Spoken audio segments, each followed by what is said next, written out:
Okay, I have some questions for you. Are you a software startup and you've been wondering about finances? How do you hire a CFO? When should you bring on a CFO? And what about running your operation with a COO? When should any of that happen? Well, if you've ever wondered any of these, you are in the right place. This is Sastery in the Making. I am your host, Matt Wolach, and I am delighted to be joined by my special guest today, Benjamin Friedman. Benjamin, how you doing? I'm doing well, Matt. It's great to be here talking with you about these issues. So this is awesome. Well, I'm really excited to have you here. So thank you so much for coming on. Let me tell you all a little bit about Benjamin. This guy knows his stuff. He is the founder of Build, Scale, Grow. That's a company that offers fractional COO and CFO services, helping companies get their operations, get their finances in place early. He also supports passionate founders achieving their dreams. I love that mission statement, that vision. That is great.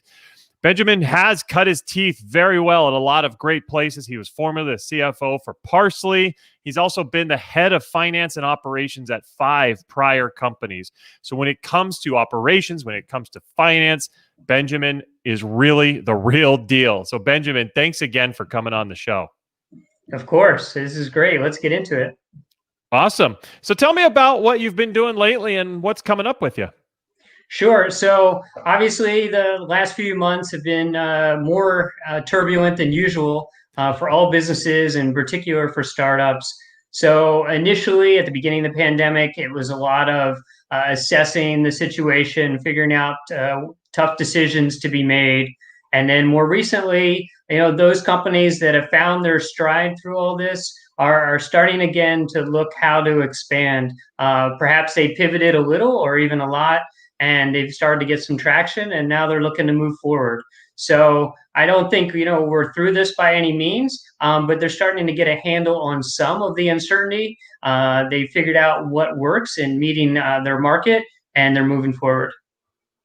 I've seen that as well. Obviously, most people listening to the show know that I help with the sales side. I help coach and mentor software founders, software leaders on how to successfully implement their sales process and really build their sales operations. We've seen the same thing. We've seen starting to see some traction, some rebirth in the economy, so to speak, and starting to see some of the plays that we're putting out there working more and more. So I hope that it's a positive trend that we'll see going forward. So I would agree with you with what you're saying on the operation side, the sales side. We're seeing the same thing. So that's a really good sign, I would say.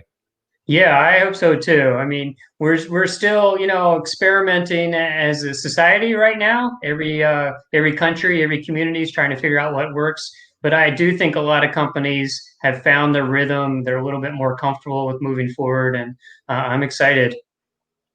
Yeah, me too, for sure. I wanted to ask you, we talked about how you do both COO and CFO stuff. So can you just explain for us how are those roles different and how do you do them both together at the same time, Benjamin?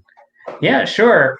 So Matt, what happens is a lot of companies at the very early stage, they really are looking for one person to handle both sides of the responsibility, and not necessarily at the tactical level, but more at the strategic level, because there's so much interplay between finance and operations that they're working a lot together.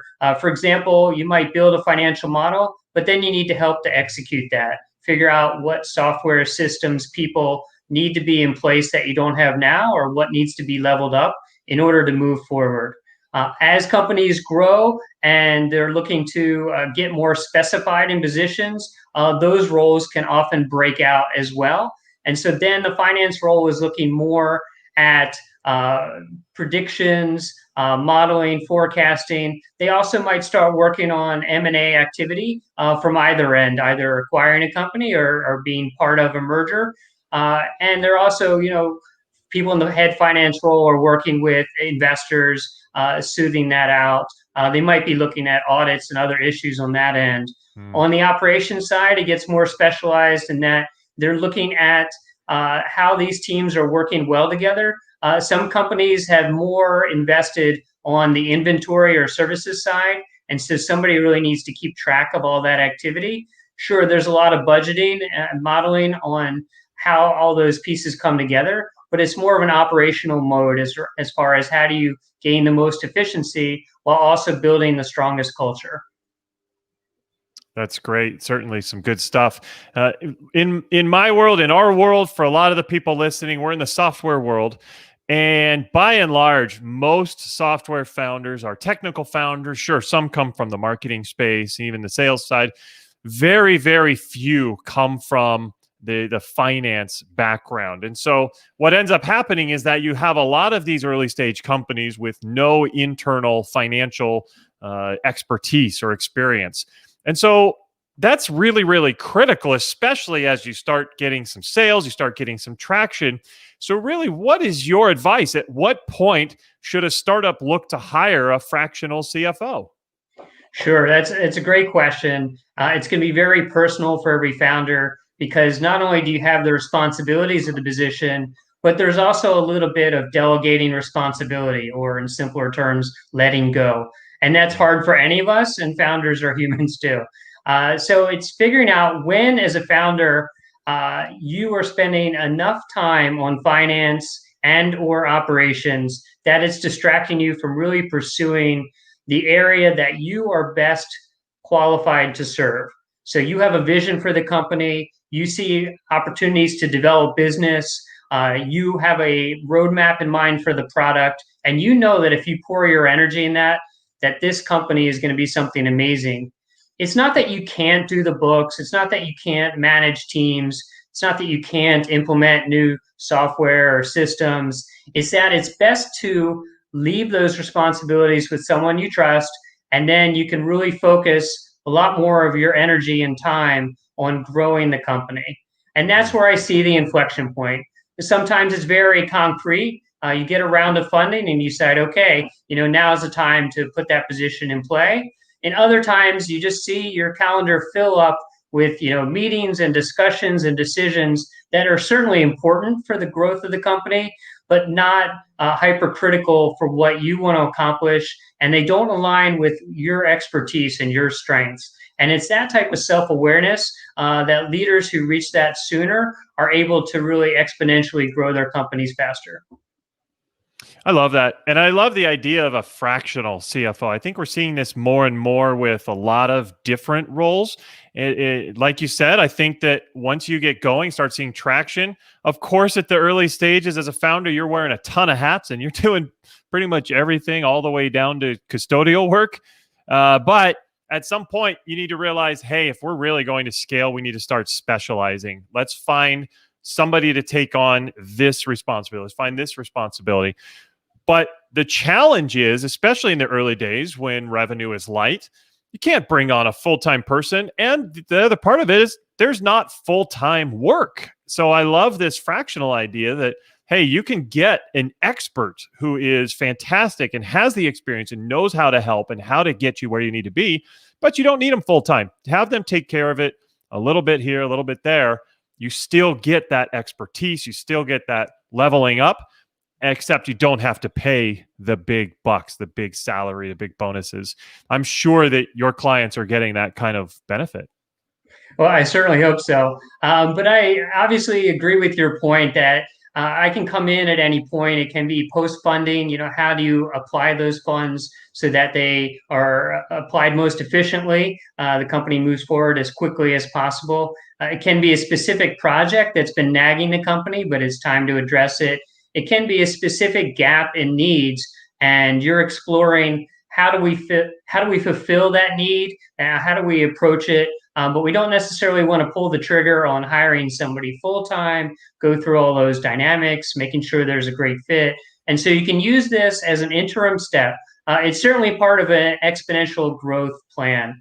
If you're looking to stay steady and that's your business plan, that's totally fine. But if you're looking to grow quickly and to solve problems as expeditiously as possible, then you want to bring in somebody who can really focus on those specific problems.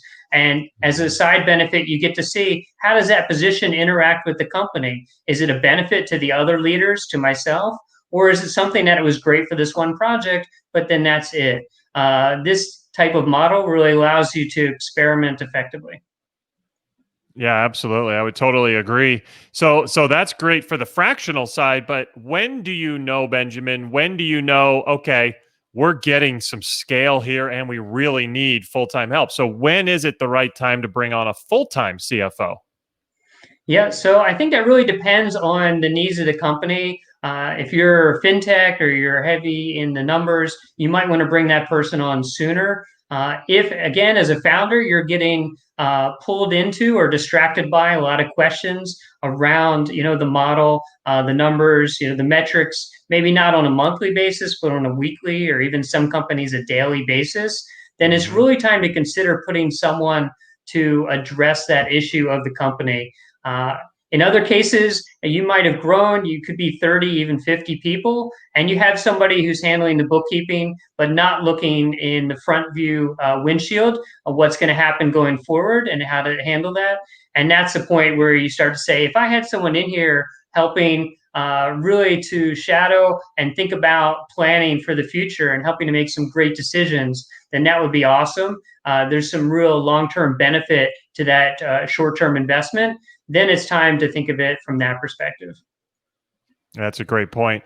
And speaking of that, we talked about the fractional help and then bringing on a full-time CFO for the first time.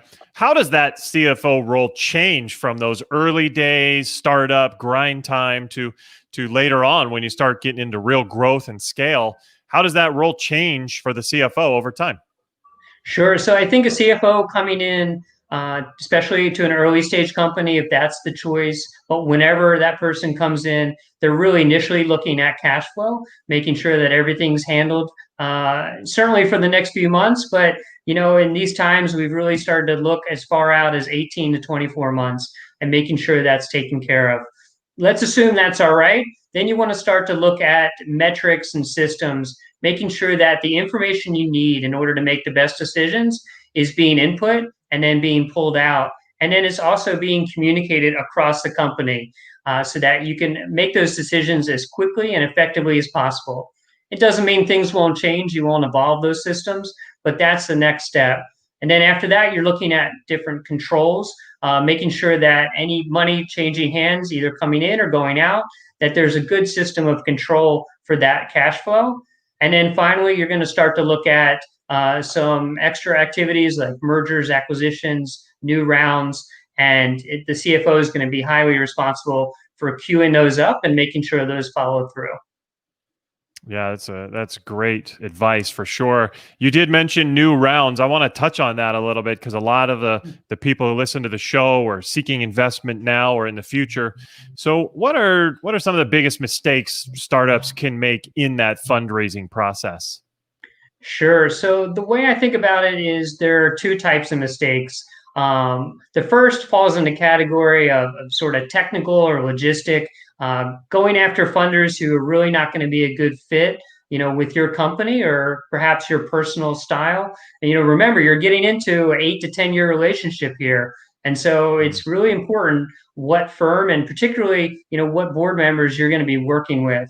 There's also logistics of having all your due diligence ready. It's not that when you're ready to sign, all of a sudden all this information has to come to bear. A strong CFO is going to put the systems in place so that you're already pulling together the reports and information needed so that when it comes time for that investment, you have all that information ready. So those are more like logistical considerations. And then I think there's the other side, which is sort of the mindset approach. Do you really need this fundraising round? I mean, sure, it's exciting to get that round. It can really propagate your growth, but it also could be a burden. It's disruptive at a certain level. You have new board members, new responsibilities, new reporting requirements.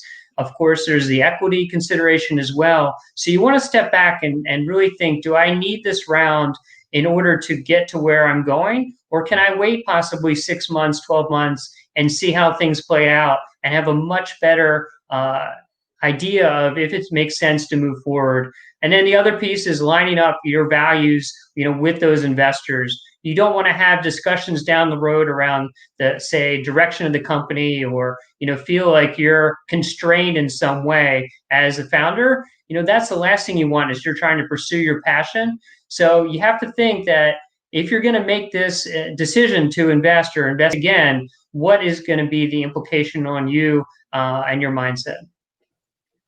Yeah, I totally agree. And one of the things I've always looked at, you kind of hinted at, when you're bringing on investment, you're going to be with these people for a while. And I think that just aligning more than just the dollars is really the is this a good partnership? Is this something that's really going to help move the company forward, help you move forward?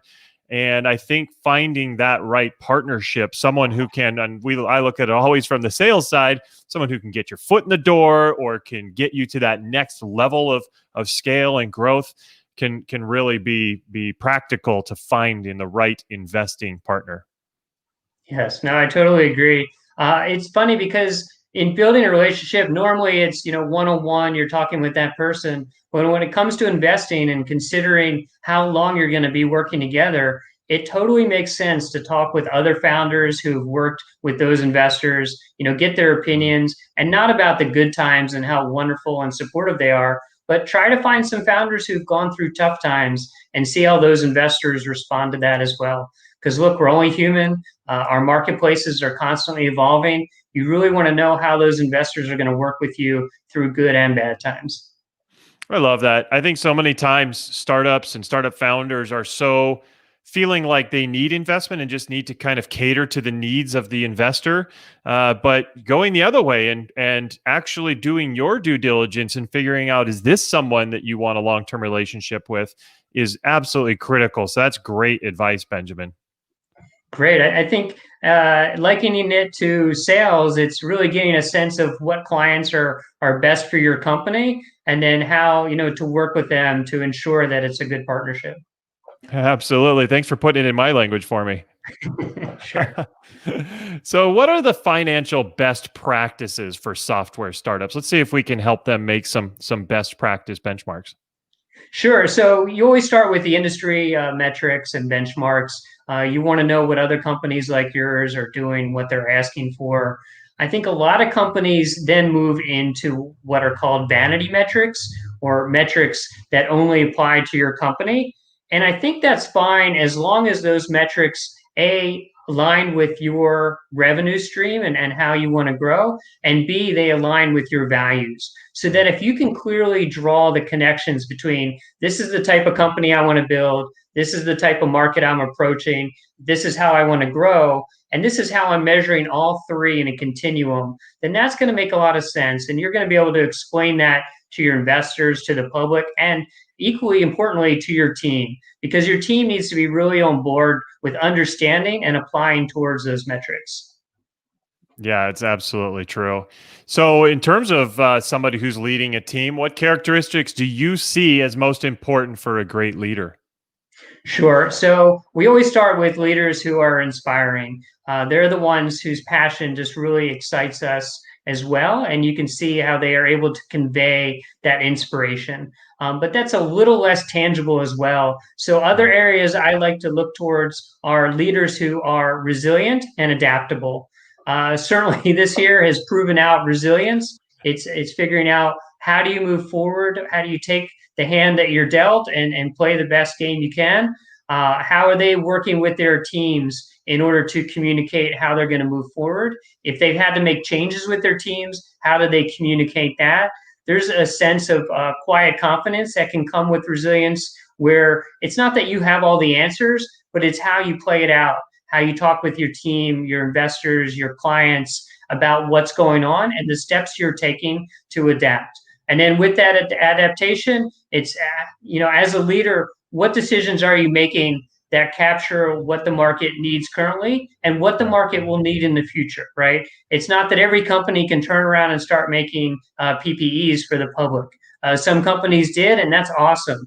But other companies have to find their own way now and how they're going to work and exist in the long term. And so you want to have leaders who are pushing forward ideas that make a lot of sense for the next 6 months to 2 years, and have a real clear path in order to achieve that. Fantastic. That adaptability is so crucial, and never more than here in 2020. I mean, it's just something that all the way through the business life cycle is super important. There's always things that come up. There's always little challenges that that pop into your way, roadblocks, making it hard to get to your goal. Being adaptable, being able to pivot and switch, whether on a small scale, on a call, or on a big scale with strategy, it's really, really critical. So I love that one. That's great advice, Benjamin. Oh, thanks. It's funny because 2020 is usually associated with perfect clear vision, but in fact, this year has been the opposite. So we're all trying to adapt to some degree. Leaders are not only figuring out the best ways to do that, but they are also exuding that confidence to talk to people. They're expressing their uncertainty, but also their clarity around where things need to head. Totally true. Well, this has been a great learning experience for me. I really appreciate it. Hope everybody out there has learned all about CFO services, COO, investing, fundraising. This has been awesome, Benjamin. But I want to make sure people can learn more if they need to. So, how shall our audience learn more about you and what you're doing? Yeah, sure. No, that's awesome. The website is webuildscalegrow.com. And then I also post regularly on LinkedIn under my own name. So hopefully between those two, you'll find something of interest.